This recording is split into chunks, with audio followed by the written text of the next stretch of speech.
Les petits détails des plus grandes séries, bienvenue dans Aviez-vous remarqué? Vous aimez les séries, vous aimez les frissons, alors American Horror Story est fait pour vous. Depuis son apparition, le show a remis pour notre plus grand plaisir un peu d'horreur et de bizarrerie sur le petit écran, ainsi que pas mal de petits détails et secrets qu'on décortique pour vous. Attention, spoiler. Et quoi de mieux qu'un peu de musique pour commencer notre escapade? Qui dit grand classique du cinéma d'horreur, dit aussi grande musique de films d'horreur. Et si vous tendez bien l'oreille, la première saison d'American Horror Story contient des musiques des bandes originales du Dracula de Francis Ford Coppola, de Apparence de Robert Zemeckis, du Psychose d'Alfred Hitchcock, ainsi que du film Insidious. Et pour continuer notre élan mélomane, dans la saison 4 intitulée Freak Show et qui se situe en 1952, vous aurez sans doute remarqué que les chansons que l'on peut entendre sont toutes apparues après 1952. Un anachronisme que le créateur de la série Ryan Murphy expliqua par un choix de chansons d'artistes se considérant eux-mêmes comme des freaks, à savoir David Bowie, Lana Del Rey ou encore Nirvana. Ceci explique donc cela. D'ailleurs, en restant sur cette 4e saison, les plus attentifs auront reconnu que le thème principal reprend le début de la chanson Black Sabbath du groupe du même nom, simplement un octave plus aigu. Et dans le registre de chansons empruntées, plusieurs de la saison 5, intitulée Hotel, proviennent du film d'horreur Les Prédateurs avec Catherine Deneuve et justement David Bowie, un film qu'on vous conseille chaudement. Une série sur l'horreur ne peut décemment pas épargner ses protagonistes, et vous aurez sans doute noté que plusieurs acteurs récurrents de la série meurent dans toutes les saisons, tels que Lily Rabe, Emma Roberts, Francis Conroy ou Zachary Quinto. L'actrice Katie Bates, qui apparaît dans les saisons 3, 4 et 5, meurt quant à elle 2 fois de la même manière, décapitée.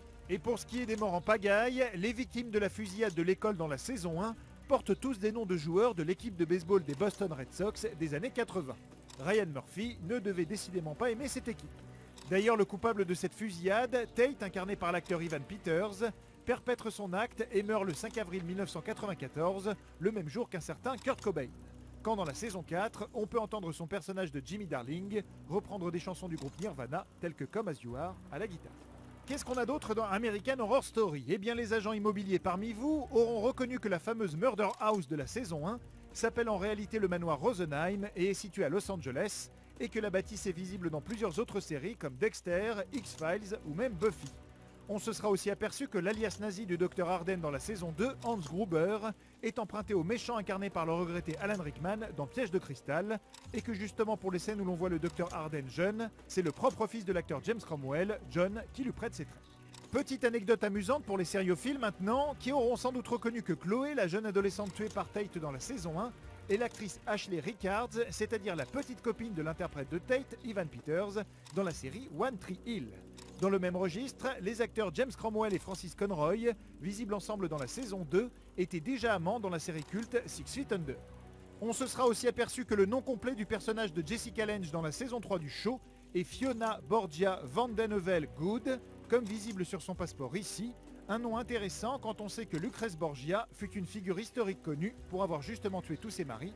Ambiance. On aura aussi noté avec plaisir que le cerveau très réaliste que mange Connie Britton dans la saison 1 n'est composé heureusement que de gelée, ou que dans l'épisode 3 de la saison 5, on peut voir le personnage de Chloé Sevigny prendre un café et appuyer pour ce faire sur la touche A5. Un petit clin d'œil au fait qu'on est bien dans la 5e saison de American Horror Story. Enfin, le créateur du show, Ryan Murphy, avoua que bien que toutes les saisons se situent à des époques, dans des endroits et avec des personnages apparemment différents, elles étaient en fait bel et bien reliées les unes aux autres et que tout prendra son sens lors de la dernière saison de la série. Mais ça, bien sûr, vous l'aviez remarqué? Non.